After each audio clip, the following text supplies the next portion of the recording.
The dream blower is creating a nightmare for the Queen of England. In the dream, there will be a group of children eaten by the giant, and then an army of humans arrived and surrounded the giants. And finally, the old man took the girl and his own image into his dreams. He put the nightmares into a mixer made from a bicycle to mix all the elements of the dream.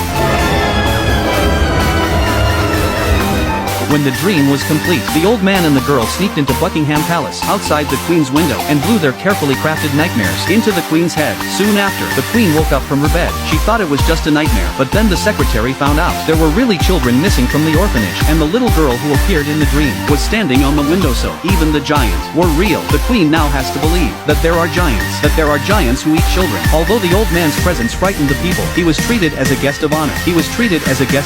The waiters used a ladder. The waiters served the old man a sumptuous meal that he had never tasted before. Not long after, the British generals were arriving. The old man showed them on the map. He showed them where the giants' land was. 10 hours later, they're going to surround the giants. In return, the old man poured a special glass of sparkling water, including the royal dog. And when they'd finished drinking it, everyone's stomachs were full.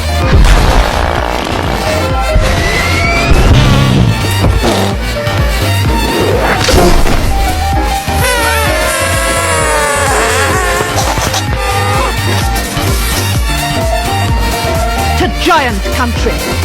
The Queen sent out an air force, led by the old man, arrived in the land of the giants in the evening. Before the operation, the old man created nightmares for the giants to make them realize that cannibalism is wrong. But when it was done, the old man realized he'd left his dream trumpet at Buckingham Palace, so the girl didn't say a word and jumped into the giants and accidentally woke up a giant. The girl smashed the bottle and gave the rest of the giants nightmares, and when they woke up, they all regretted eating each other. But the boss of the giants was the only one who never changed. He clenched his fists. He was ready to hammer the old man. Then the helicopter appeared just in time, tied up the giants' wrists. The special forces dropped in. They're fighting like they're on the battlefield. They caught the giants one by one in a net and hoisted them into the air. And then, the Air Force dropped these giants on a deserted island surrounded by sea. Then they dropped a bunch of giant pumpkins and seeds so they could grow their own land. At least they had something to eat. Well, they can only be vegetarians, and you can't eat people. That's a lifetime away. At the end of the story, the girl wakes up from her bed in the Queen's house. She will take with her all the good memories of the glowing dream giant. She will live on bravely and happily, because she knew in her heart, no matter what frustrations and sorrows she in a cave far away, there is a kind old man will silently guard her dreams.